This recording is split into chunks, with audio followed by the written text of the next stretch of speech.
Os fazendários Jaguaraci Rabelo e Luiz Alberto Lago apresentaram aos diretores do Sindicefaz, na manhã da última sexta-feira, 20 de novembro, o estudo técnico desenvolvido pela Cefaz no grupo de trabalho sobre a remuneração do fisco. Assista agora a entrevista com os colegas Beto e Jaguar sobre as propostas do grupo de trabalho. Quais foram as premissas utilizadas para o desenvolvimento deste estudo sobre a remuneração do fisco? Foram 3 premissas. A primeira, de que o teto remuneratório do grupo fisco deve ser o teto de desembargador. A segunda, de que o PDF deve ser reconhecido como item de remuneração e não mais de indenização, como foi na sua concepção. O pagamento deixar de ser trimestral, passar a ser mensal, com a incorporação de parte do PDF ao vencimento básico. E a terceira premissa, a de que o servidor, na sua aposentadoria, deve ter garantida a permanência na sua última classe, com a exigência de 5 anos na carreira e não na classe, como tem sido a interpretação atual da Procuradoria-Geral do Estado. Qual foi a metodologia usada pelos componentes do GT para o estudo deste trabalho?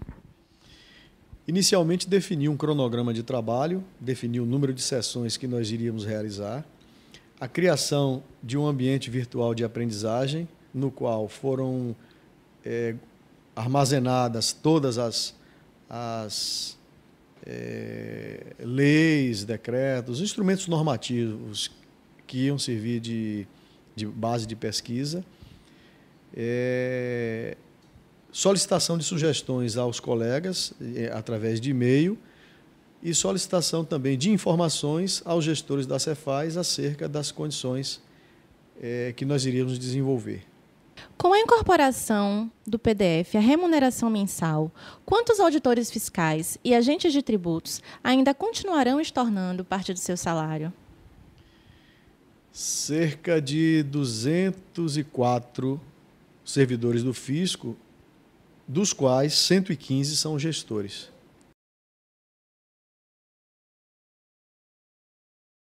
Quais foram os temas específicos que criaram as relatorias dentro do grupo de trabalho? Existem 2 tipos básicos de remuneração no Brasil, nas diversas categorias de servidores públicos: a remuneração por subsídio e a remuneração variável. Por não conhecermos em detalhe essas 2 formas de remuneração, nós instituímos as 2 relatorias de subsídio e de gratificação variável para estimular o debate das vantagens e desvantagens de cada um dos 2 sistemas.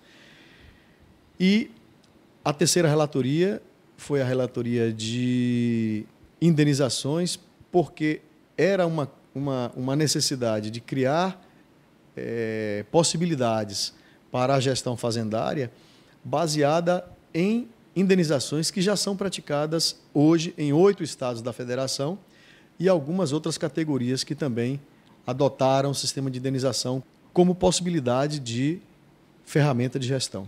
A atual situação financeira do Estado foi levada em consideração na concepção das soluções encontradas pelo GT? Olha, Glenda, é claro que o grupo teve como premissa a atual situação do Estado e buscamos atender o princípio da lei de responsabilidade fiscal, buscamos atender também o interesse da categoria sem que haja um grande impacto financeiro ao Estado dentro da razoabilidade.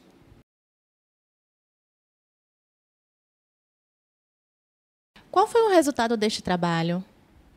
O resultado desse trabalho foi um resultado de consenso, onde nós procuramos manter o modelo atual de remuneração, atendendo ao princípio de incorporação do PDF e o teto de desembargador. Além disso, procuramos criar uma indenização de atividade essencial à gestão fazendária e regulamentar a indenização de transporte. Qual a aplicabilidade dessas indenizações na vida do fazendário em relação a valores, viabilidade técnica e jurídica? Vamos falar primeiro da indenização de transporte. Ela já existe hoje no contexto da Secretaria da Fazenda, só que não está regulamentada. Nós estamos procurando regulamentar esta indenização, atendendo ao princípio do deslocamento do servidor da sua sede até o local de trabalho. E em relação à criação da atividade essencial à gestão fazendária, é em virtude hoje do problema que temos de gestão para a atração de colegas técnicos que trabalhem em atividades de interesse da Secretaria da Fazenda, Serviço Interno, a SAF e o setor de tecnologia. Em relação aos valores das indenizações, apenas procuramos regulamentar o que já existe em relação à indenização de transporte, sem grandes aumentos, e em relação à indenização de atividade essencial, é apenas um plus para os servidores que executam atividades técnicas e gestores de setores importantes da Secretaria da Fazenda. Quanto à indenização por serviços essenciais à gestão fazendária, qual a razão de sua criação e qual a forma de pagamento? O que nos motivou a criar a indenização de atividade essencial à gestão fazendária foi a necessidade de criar um incentivo de pagamento a os técnicos que exercem atividades essenciais à secretaria, tipo o pessoal da TI, tipo o pessoal que trabalha na SAF e o pessoal que trabalha com atividade interna de alta complexidade, que hoje não tem atrativo para exercício dessas atividades.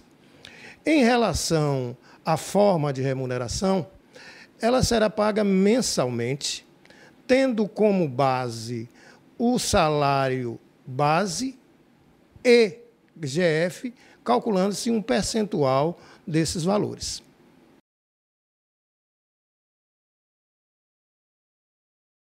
Jaguaraci, no GT você ficou com a atribuição de levantamento dos tipos de indenizações aplicadas aos servidores do fisco de outros estados.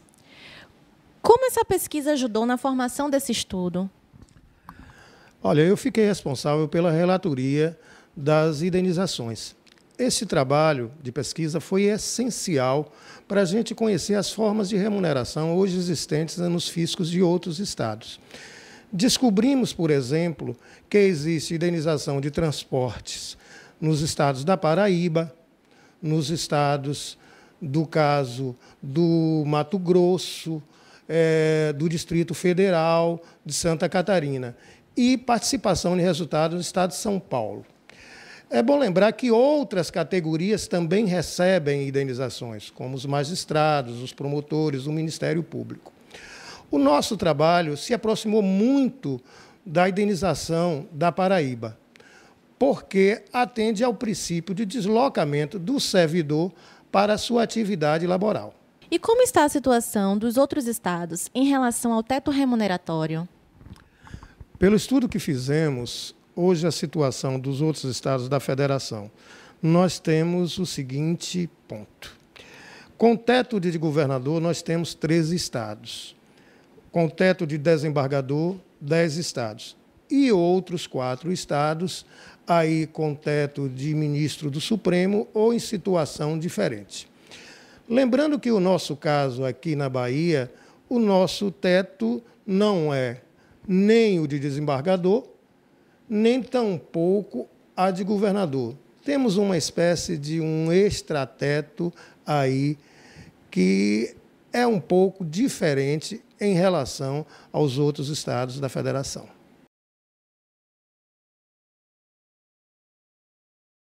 O resultado apresentado pelo GT foi unânime e consensual?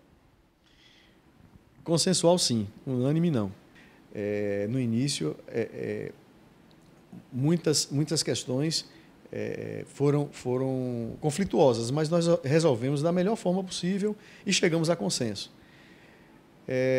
Vale um elogio a forma como o trabalho foi desenvolvido por essas pessoas. E a expectativa que nós temos agora é de que, pela forma responsável como o trabalho foi desenvolvido, procurando atender às necessidades da gestão fazendária, a expectativa dos colegas e sem perder de vista a capacidade de pagamento do Estado, eu acho que esse trabalho tem tudo para ser absorvido pelo governo e implementado já em 2013. Quais são as expectativas do GT para a negociação entre o Sindicefaz e o governo? Olha, acredito que nós estamos vivendo um momento histórico. É uma oportunidade que temos, tanto o grupo que compõe o GT, quanto o Sindicefaz, de acabar de vez com problemas que temos historicamente dentro da nossa remuneração. E isto me leva a crer que, pelo perfil e pela forma como vem sendo conduzido o trabalho, obteremos êxito. Creio que o Sindicefaz terá um papel de extrema importância nesta negociação com o governo, fazendo valer o seu papel de sindicato, fazendo valer o seu papel de representante da categoria e mostrando que os resultados trarão motivação e eficiência ao grupo. A direção do Sindicefaz já solicitou audiência com o secretário da Fazenda, Luiz Pititinga, e aguarda a resposta para iniciar as negociações com o governo. O GT do Fisco e outros assuntos serão debatidos na Assembleia da Categoria, que acontece no dia 5 de dezembro, quarta-feira, às 8 da manhã, no Bahia Autumn Palace. Contamos com a sua presença.